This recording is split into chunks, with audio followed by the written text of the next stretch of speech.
Hi all, welcome back to Anju sweet home. അപ്പോൾ ഇന്ന് ഒരു ഈജിപ്ഷ്യൻ സ്റ്റൈലിലുള്ള ലെൻറ്റിൽ സൂപ്പ്, അതിൻ്റെ ഒരു ഈസി വെർഷനാണ് കാണിക്കുന്നത്. ഇത് വളരെ എളുപ്പമാണ്, എല്ലാവർക്കും വീട്ടിൽ തയ്യാറാക്കി നോക്കാം. അപ്പോൾ വീഡിയോ കണ്ട് ഇഷ്ടപ്പെടുകയാണെങ്കിൽ ലൈക്ക് ചെയ്യണം, ഫ്രണ്ട്സിനും ഫാമിലിക്കും ഷെയർ ചെയ്യണം. ഇതുവരെ സബ്സ്ക്രൈബ് ചെയ്യാതെയാണ് കാണുന്നതെന്നുണ്ടെങ്കിൽ താഴെ കാണുന്ന ആ സബ്സ്ക്രൈബ് ബട്ടൺ ഒന്ന് പ്രസ് ചെയ്ത് എന്നെ ഒന്ന് സപ്പോർട്ട് ചെയ്യണേ. അപ്പോൾ നമുക്ക് വീഡിയോയിലേക്ക് പോവാം. അപ്പോൾ ഇതേ ഗ്യാസ് കത്തിച്ചു കൊടുത്ത് ഒരു പ്രഷർ കുക്കർ വെച്ചിട്ടുണ്ട്. അപ്പോൾ അത് കഴുകി വെച്ചതുകൊണ്ട് അതിൽ കുറച്ച് വെള്ളമുണ്ട്, അത് വറ്റട്ടെ. അപ്പോൾ ദേ അതിൽ വെള്ളമെല്ലാം നന്നായിട്ട് വറ്റിയിട്ടുണ്ട്. ഇനി അതിലേക്ക് 1 ടീസ്പൂൺ ബട്ടർ ഇട്ട് കൊടുത്തിട്ടുണ്ട്. ഇതിലേക്ക് ഇടുന്ന വെജിറ്റബിൾസ് ഒക്കെ എങ്ങനെയെങ്കിലും ഒന്ന് കട്ട് ചെയ്യണം എന്നേ ഉള്ളൂ, നന്നായിട്ട് കറക്റ്റ് അളവിനൊന്നും കട്ട് ചെയ്യണമെന്നില്ല. അപ്പോൾ ഒരു സവോള, ഒരു ക്യാരറ്റ്, ഒരു തക്കാളി, ഇത് 3 ഇട്ട് കൊടുത്തിട്ടുണ്ട്. അത് വഴണ്ട് വരണമെന്നൊന്നുമില്ല കേട്ടോ. അപ്പോഴത്തേക്കും നമുക്കതിൽ കഴുകി 10 മിനിറ്റ് കുതിർത്ത് വെച്ചിരുന്ന ലെൻറ്റിൽ, അതായത് പരിപ്പ്, അതിട്ട് കൊടുക്കാം. മസൂർ ദാൽ ഉണ്ടെങ്കിൽ, ഓറഞ്ച് കളറിലെ മസൂർ ദാൽ അതുണ്ടെങ്കിൽ അതിട്ട് കൊടുത്താലും മതി, അതാണ് കൂടുതൽ ടേസ്റ്റ്.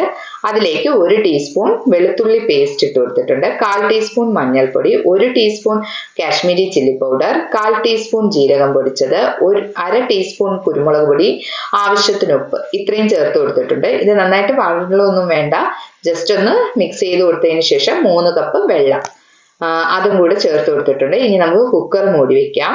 അപ്പോൾ ആവി വന്നതിന് ശേഷം നമുക്ക് വിസിലിട്ട് കൊടുക്കാം. അപ്പോൾ ദേ ആവി വന്നിട്ടുണ്ട്, വിസിലിട്ട് കൊടുക്കാം. ഇനി ഒരു 2 വിസിലടിക്കട്ടെ.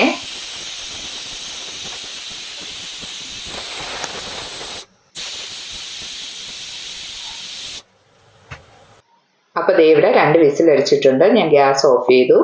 ഇനി നമുക്ക് ഇരുന്ന് നന്നായിട്ടൊന്ന് തണുത്തിട്ട് നമുക്ക് നോക്കാം. അപ്പോൾ ദേ ഇവിടെ നന്നായിട്ട് തണുത്തിട്ടുണ്ട്, 1 മണിക്കൂർ കഴിഞ്ഞ്. അപ്പോൾ ഞാൻ തുറന്നു നോക്കുകയാണ്. ദേ അകത്തുള്ളതും എല്ലാ സാധനവും നന്നായിട്ട് തണുത്തിട്ടുണ്ട്. ഇനി നിങ്ങളുടെ കയ്യിൽ ബ്ലെൻഡർ ഉണ്ടെങ്കിൽ നിങ്ങൾക്ക് ഈ പാത്രത്തിൽ തന്നെ വെച്ച് ഒന്ന് ബ്ലെൻഡ് ചെയ്തെടുക്കാം. അതില്ലാത്തത് കൊണ്ട് ഞാൻ മിക്സിയുടെ ജാറിലാക്കി കൊടുക്കുന്നുണ്ട്. നമുക്ക് ഒരുമിച്ച് അടിച്ചെടുക്കാൻ പറ്റില്ല, 2 പ്രാവശ്യമായിട്ട് നമുക്ക് മിക്സിയിൽ അടിച്ചെടുക്കാം. അപ്പോൾ ആദ്യത്തെ സ്റ്റെപ്പ് അടിച്ചെടുത്തിട്ടുണ്ട്. ഇനി നമുക്കതൊരു സെർവിങ് ബൗളിലേക്ക് മാറ്റി കൊടുക്കാം. ഇതേപോലെ രണ്ടാമത്തെ ബാച്ച് നമുക്ക് അടിച്ചെടുത്തിട്ട് വരാം. അപ്പോൾ ഇത് ബാക്കി സൂപ്പുകൾ പോലെ കോൺഫ്ലോർ ഒന്നും നമുക്ക് കലക്കി ചേർക്കണ്ട, കാരണം പരിപ്പായതുകൊണ്ട് അതിൽ തന്നെ ഒരു കുറുകലുണ്ടാവും. അപ്പം ഞാൻ ഇവിടെ മല്ലിയിലയും ഫ്രഷ് ക്രീമും വെച്ച് ഡെക്കറേറ്റ് ചെയ്ത് വെച്ചിട്ടുണ്ട്. ഇത് നിങ്ങൾ ഫ്രഷ് ക്രീം ഒന്നും ഇടണമെന്ന് ഒരു നിർബന്ധവും ഇല്ല കേട്ടോ. അപ്പോൾ വീഡിയോ കണ്ടല്ലോ, വളരെ എളുപ്പത്തിൽ പ്രിപ്പയർ ചെയ്യാൻ പറ്റുന്നതാണ്. പ്രിപ്പയർ ചെയ്ത് നോക്കി ഇഷ്ടപ്പെടുകയാണെങ്കിൽ നിങ്ങളൊന്ന് കമൻറ്റ് ചെയ്യണം കേട്ടോ. അപ്പോൾ ഇനി ഇതുപോലെ നല്ല ഈസി ആയിട്ടുള്ള ടേസ്റ്റി ആയിട്ടുള്ള മറ്റൊരു റെസിപ്പി ആയിട്ട് നമുക്ക് വീണ്ടും കാണാം. അതുവരേക്കും എല്ലാവർക്കും bye. Thank you for watching.